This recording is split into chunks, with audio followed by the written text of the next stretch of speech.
2020년 통계청 자료에 근거하면 우리나라 사람 중에서 지난 2020년 한 해 동안 1년 동안 죽은 사람의 숫자가 30만 7,764명이라고 발표를 했습니다.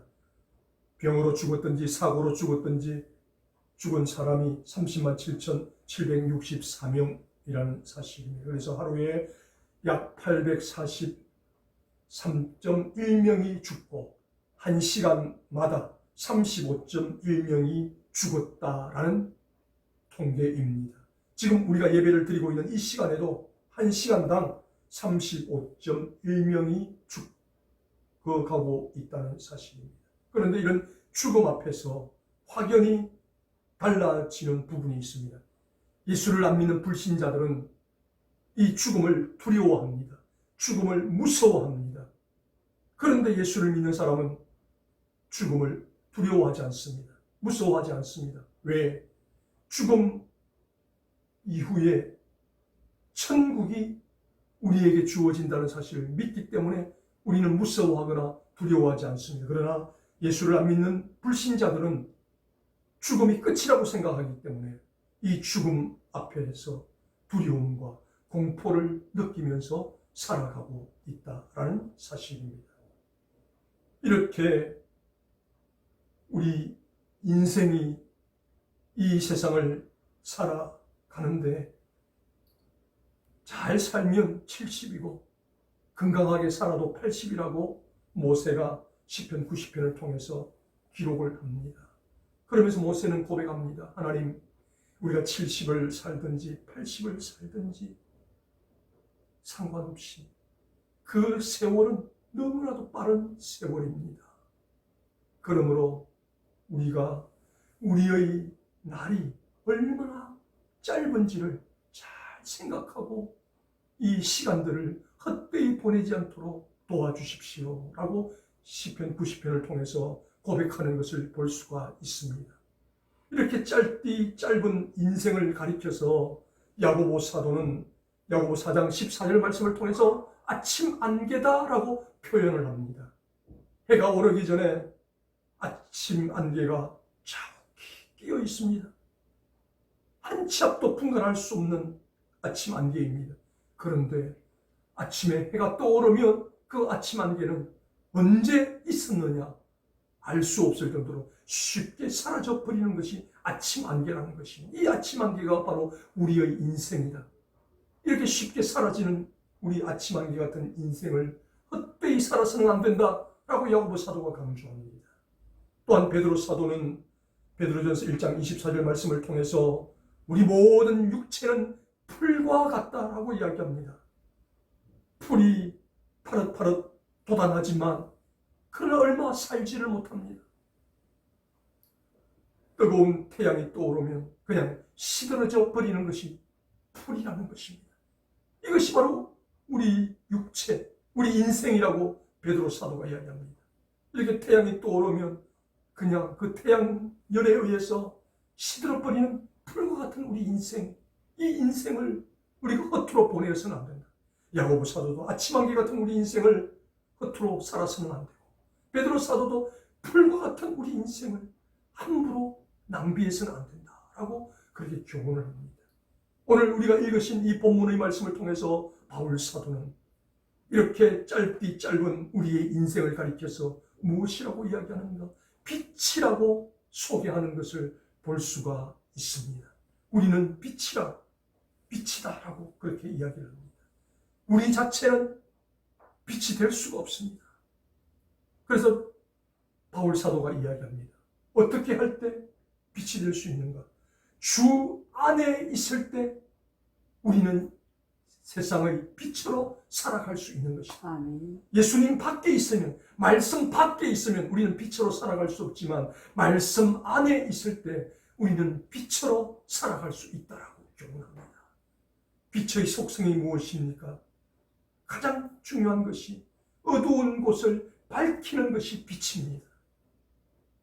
그리고 이 빛이 비추이면 모든 생명체들이 살아납니다. 아멘. 그래서 만물을 살리는 것이 빛이라는 것입니다. 어두운 곳을 밝히고 생명을 살리는 것이 빛입니다. 그래서 바울 사도는 우리 모든 예수 믿는 사람들은 예수 안에 있을 때, 말씀 안에 있을 때 빛이 되어서 어둠을 밝히고 세상을 살리는 생명의 역할을 감당해야 된다라고 오늘 이 본문을 통해서 교훈을 들려주고 있습니다. 바울 사도가 오늘 이 본문 말씀 에베소서를 기록하고 있는데, 이 에베소서는 바울 사도가 에베소 지역에서 목회를 하면서 3년 동안 교회를 일구었던 곳이 바로 이 에베소 지역입니다. 그런데 이 에베소 지역은 평범한 지역이 아닙니다.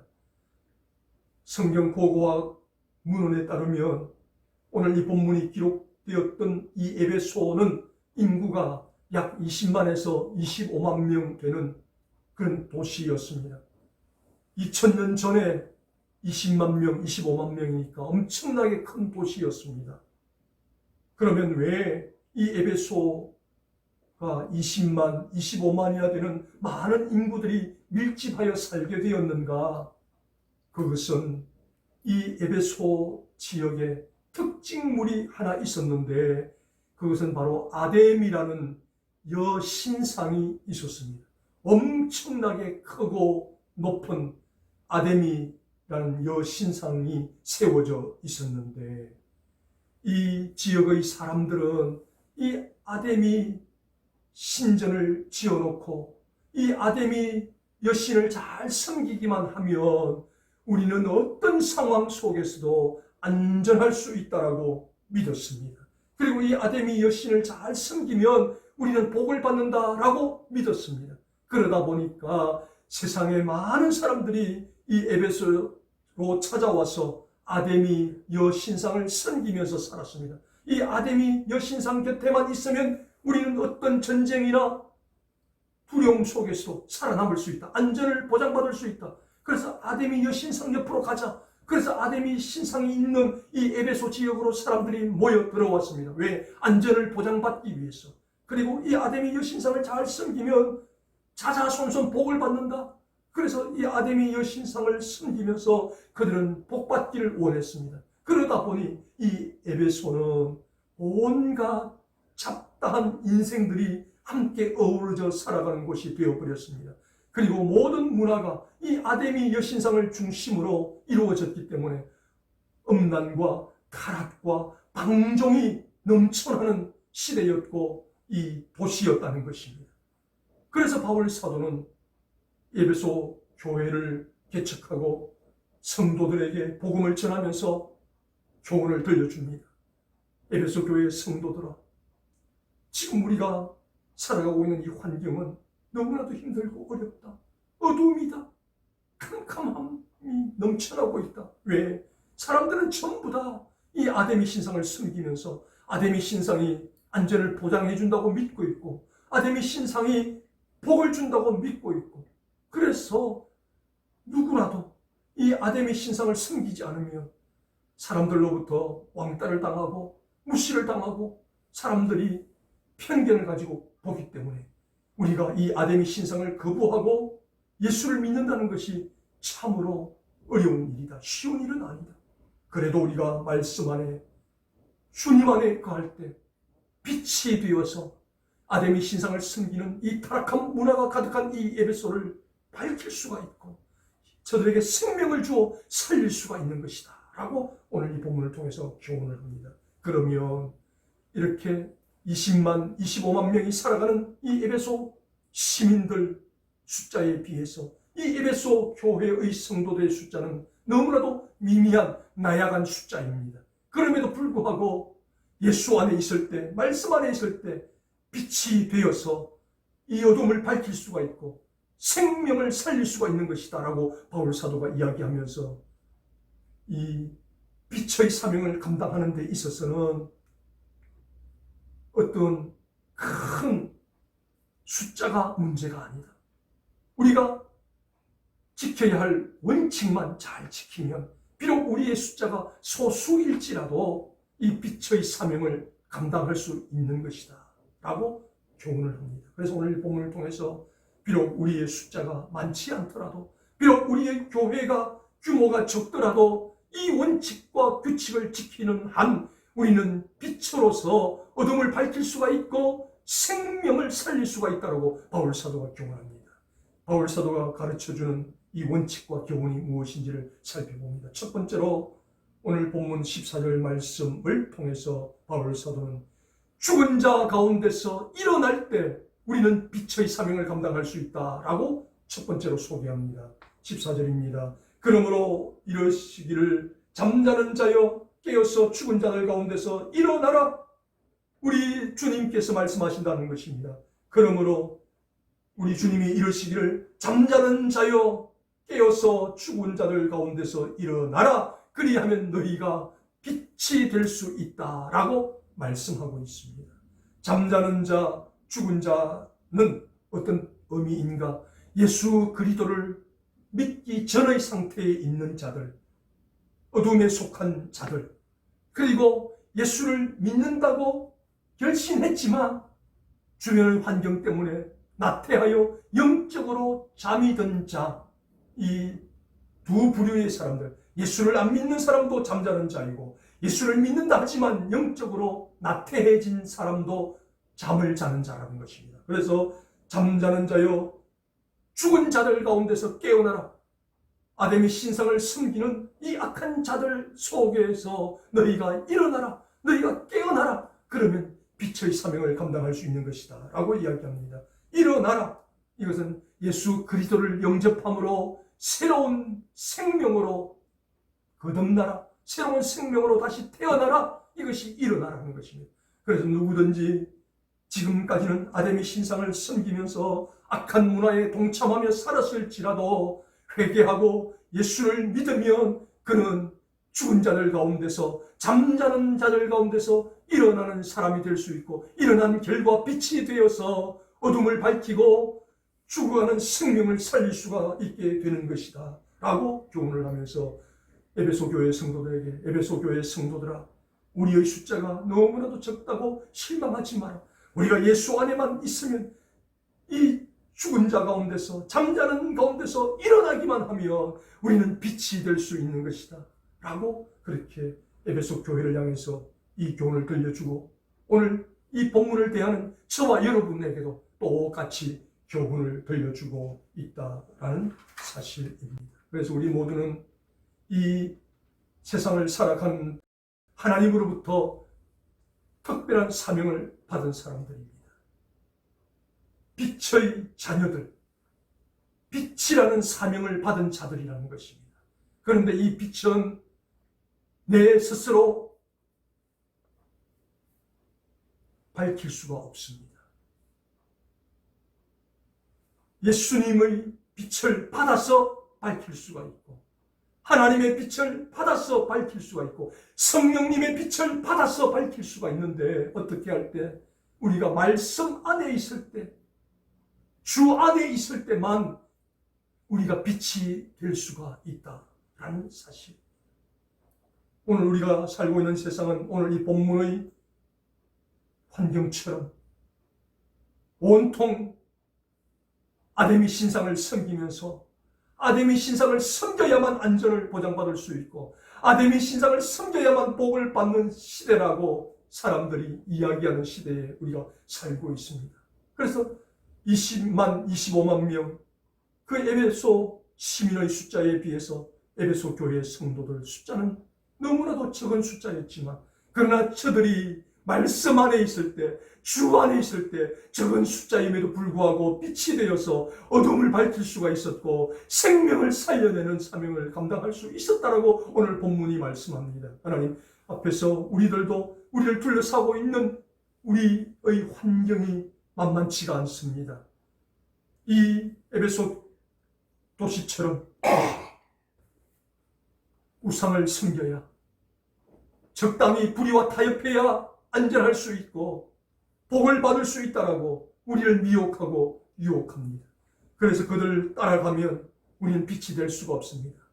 그러나 비록 우리의 숫자가 많지 않지만, 우리는 연약하지만, 우리가 말씀 안에 있기만 하면, 우리가 예수 안에 있기만 하면, 비록 우리는 부족하고 연약하지만, 숫자는 적지만 우리가 빛이 되어서 얼마든지 어둠을 밝혀낼 수 있고 생명을 살릴 수 있다라고 오늘 본문이 말씀합니다.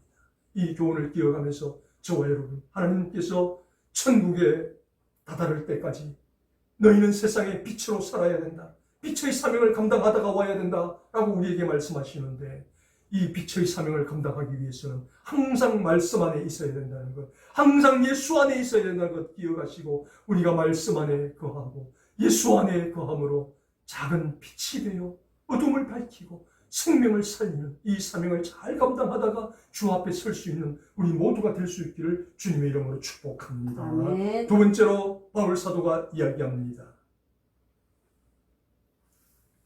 하나님께서 우리 모두에게 빛의 자녀들이라고 말씀하시면서 빛의 사명을 주셨는데, 이 사명을 감당하기 위해서는 두 번째 어떻게 해야 되는가? 11절 말씀에 어둠의 일에 참여하지 말고 책망하는 자가 되어야 빛의 사명을 감당할 수 있게 된다라고 말씀합니다. 너희는 열매 없는 어둠의 일에 참여하지 말고 도리어 책망하라 말씀합니다. 무슨 말입니까? 사람들의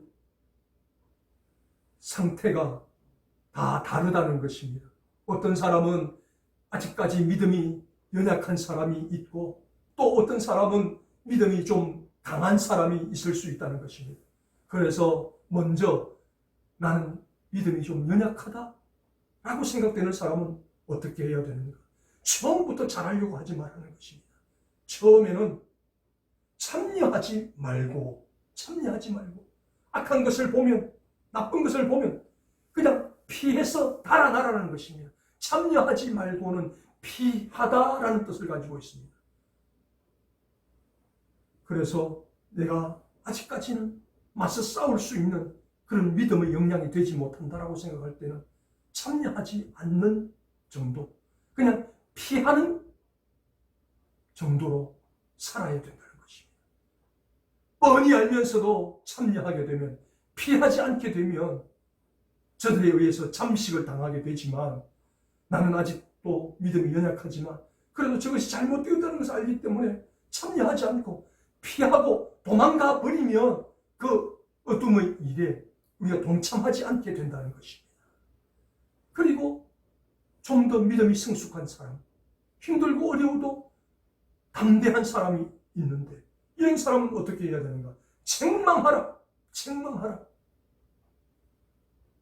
내가 아직까지 믿음이 성숙하지 못했을 때에는 이 나쁜 현장을 보고, 잘못된 것을 보고, 내가 저기 가면 내가 동화되겠다 싶어서 피하고 도망갔는데, 이제는 담대하게 너희들 잘못되었다, 그 악의 구렁텅이에서, 어둠의 구렁텅이에서 빨리 빠져나와라, 이렇게 책망을 할 수 있는 사람이 되어야 된다. 그래야 우리가 빛의 사명을 감당할 수 있는 것이다 라고 교훈을 합니다. 그래서 이 적극적인 이 상태, 책망을 하기 위해서는 우리가 이런 악한 자들과 함께 해서는 책망할 수가 없습니다. 세상 사람들이 하는 그 나쁜 짓을 같이 하고 죄도 같이 지으면서 우리가 책망을 하게 되면 그 책망이 그 사람들에게 먹히지 않는다는 것입니다. 우리가 이 어둠의 일, 악한 일을 우리가 담대하게 거절하고 빛의 자녀답게 살면서 잘못되었다라고 책망할 때 그 책망을 받아들이고 우리의 빛이 어둠을 밝힐 수 있고, 우리의 빛이 그 어둠 속에 있는 영혼들을 살릴 수 있는 것이다 라고 그렇게 바울 사도가 교훈하면서, 너희가 처음에 믿음이 없다고 생각할 때는 참여하지 말고 피하여 도망가라. 그러다가 너희가 믿음이 좀 강해졌다고 생각하면 담대하게 책망을 해라. 그렇게 할 때 빛의 사명을 감당할 수 있는 것이다 라고 교훈을 합니다. 우리가 하나님으로부터 빛의 사명을 받았는데, 이 빛의 사명을 감당할 수 있기 위해서는 우리가 어떻게 해야 되는가? 어둠의 일에 참여하지 마라. 잘못된 것을 보거든 아직까지 내 믿음이 연약하거든 피해서 도망가라. 그리고 내가 그것을 감당할 수 있는 역량이 되거든 책망을 해라. 내가 비록 순교를 당할지라도 잘못된 것을 잘못되었다라고 이야기할 수 있는, 그래서 우리가 빛이 되어서 어둠을 밝히고 죽어가는 영혼을 살려내는 이 사명을 잘 감당하다가 주 앞에 서야 되지 않겠느냐라고 바울 사도가 두 번째 교훈을 들려줍니다. 이러한 두 번째 교훈을 기억하면서 저와 여러분들도 이 세상에서 너무나도 많은 것들을 우리를 미혹하고 유혹하고 있습니다. 그래서 그런 것들을 볼 때마다 그 어둠의 일에 참여하지 말고 도리어 그것을 책망함으로 주님 앞에 설 때까지 빛의 사명을 잘 감당할 수 있는 우리 모두가 될 수 있기를 주님의 이름으로 축복합니다. 마지막 세 번째로 바울 사도가 이야기합니다. 이제 우리가 하나님으로부터 부여받은 빛의 자녀로서 빛의 사명을 잘 감당하기 위해서 어떻게 해야 되는가? 오늘 본문 9절 말씀에 열매를 맺어야 한다. 열매를 맺어야 한다라고 말씀합니다. 9절 말씀입니다. 빛의 열매는 모든 착함과 의로움과 진실함에 있느니라. 아멘. 이제 우리가 빛이 되어서 어둠을 밝히고 죽어가는 영혼을 살릴 수 있기 위해서는 우리를 통해서 열매가 나타나야 된다는 것입니다. 그래서 어떤 열매가 나타나야 하는가? 모든 착함의 열매, 모든 의로움의 열매, 모든 진실함의 열매가 우리를 통해서 맺어져야만 그 열매를 보고 사람들이 어둠에서 빛으로 나오고 사람들이 죽었던 자리에서 살아날 수 있는 것이다 라고 교훈합니다. 모든 착함은 선행, 덕행, 양선을 가리킵니다. 착한 사람은 손해를 본다. 정직하면 손해를 본다. 이것이 세상의 논리고 관점입니다. 그러나 우리 예수 믿는 사람은 그렇게 해서는 안 된다는 것입니다. 모든 일에 착해야 된다는 것입니다. 그래야만 착한 우리의 빛을 사람들이 볼 수 있다라고 말합니다. 두 번째로는 모든 의로움을 우리가 가져야 된다라는 것입니다. 의로움이라고 하는 것은 공정하다. 어느 누구에게도 편파적이지 않다는 것입니다. 힘이 있는 자에게도 약한 자에게도 강한 자에게도 연약한 자에게도 공정하게 공평하게 대하는 모든 의로움이 우리에게 있을 때 이 빛을 보고 사람이 어둠에서 나올 수 있다는 것을 교훈하고 있습니다. 그 다음 모든 진실함, 진리, 거짓이 없다는 것입니다. 우리의 삶이, 우리의 말이, 우리의 행동이 거짓이 없어야 된다는 것입니다. 그럴 때 모든 우리의 진실함을 보고 사람들이 빛으로 나올 수 있게 되므로 우리가 빛을 가지고 비추임으로 어둠을 밝히고 생명을 살려내는 빛의 사명을 감당할 수 있는 것이다. 그래서 우리에게 모든 착함이 없고 모든 의로움이 없고 모든 진실함이 없는데 어떻게 우리가 빛의 사명을 감당할 수 있겠느냐. 그래서 바울 사도는 에베소 교회의 성도들아, 비록 우리의 숫자는 미미하고 연약하지만 주 안에 거하면서 모든 착함을 우리가 유지하고 모든 의로움을 유지하고 모든 진실함을 유지할 때 세상이 감당할 수 없는 빛의 사명을 감당할 수 있게 되는 것이다 라고 교훈을 들려줍니다. 우리나라에 와서 복음 한번 전해보지 못하고 순교한 토마스 선교사를 우리는 잘 알고 있습니다. 23살의 나이에 아내와 함께 중국 상해로 선교사로 갔는데 그곳에서 사랑하는 아내가 풍토병에 의해서 먼저 하나님의 부르심을 받고 천국으로 갔습니다.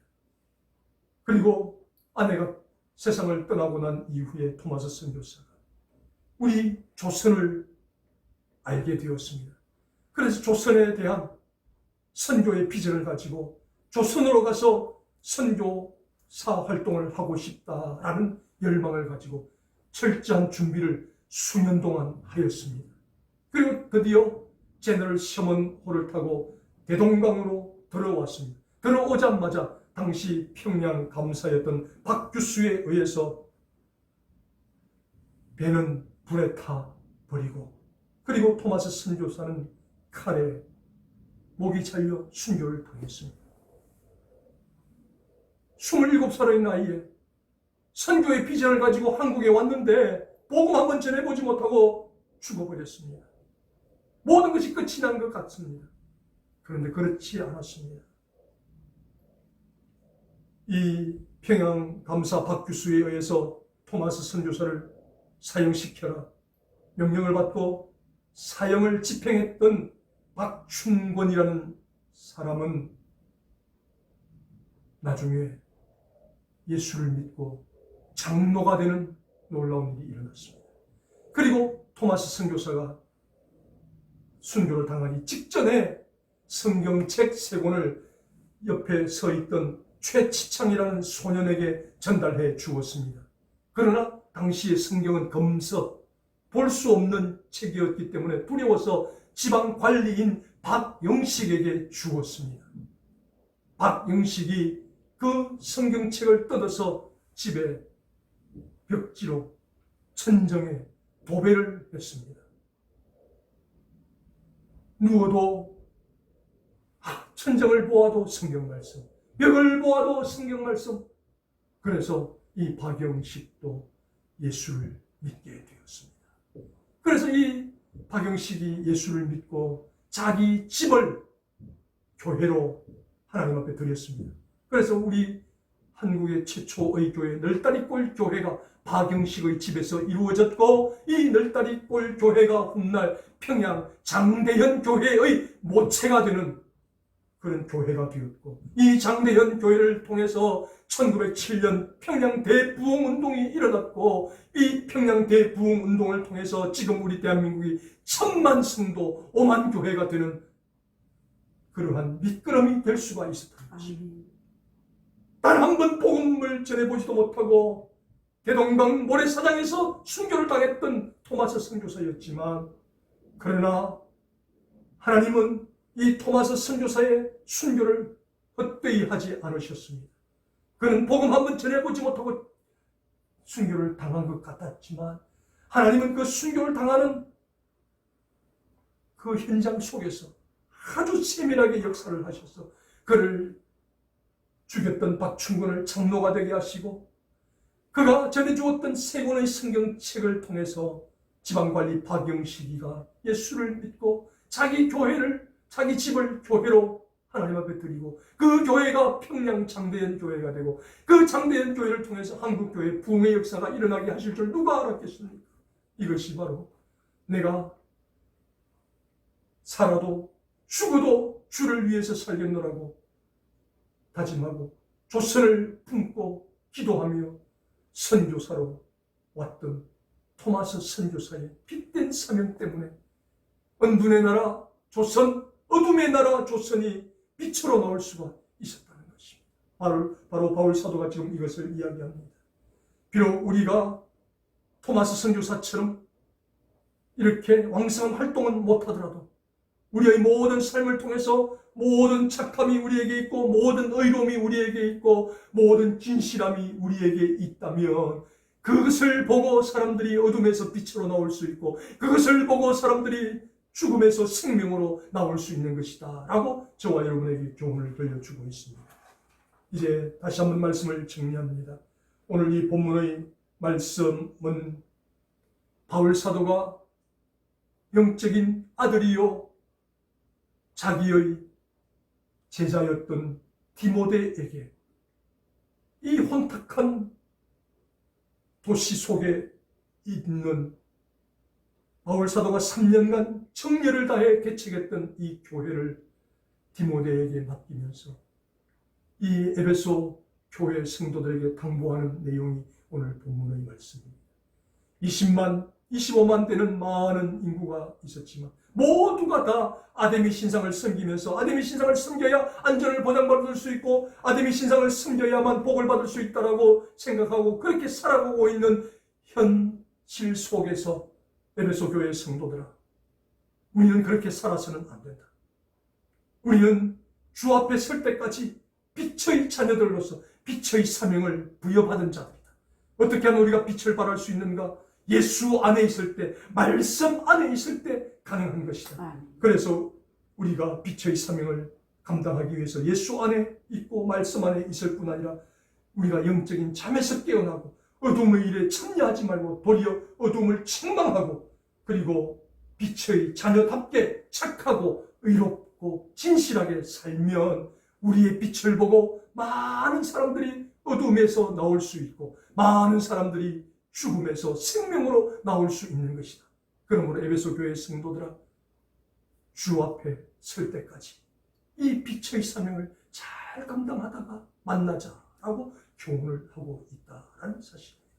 그렇다면 저와 여러분도 이 본문의 말씀을 기억하면서 하나님께서 저와 여러분에게 주신 사명은 빛의 사명을 주셨다는 것을 꼭 기억하시기를 바랍니다. 아멘. 그런데 이 빛의 사명은 어떻게 할 때? 예수 안에 있을 때, 말씀 안에 있을 때만 가능하다는 사실도 꼭 기억하시고 아멘. 우리가 예수 안에 말씀 안에 거하면서 영적인 잠에서 깨어나고 어둠의 일에 참여하지 말고 도리어 어둠을 책망하는 자가 되고 그리고 빛의 자녀답게 범사에 착하고 의롭고 진실한 열매를 많이 맺어서 비록 우리 교회는 작은 교회지만 비록 우리의 숫자는 적은 숫자이지만 우리를 통해서 빛이 비추어져서 어둠을 밝히고 이 빛이 비추어져서 죽어가는 영혼이 생명을 얻는 이 일에 귀하게 쓰임받는 우리 모두가 될 수 있기를 주님의 이름으로 축복합니다. 아멘.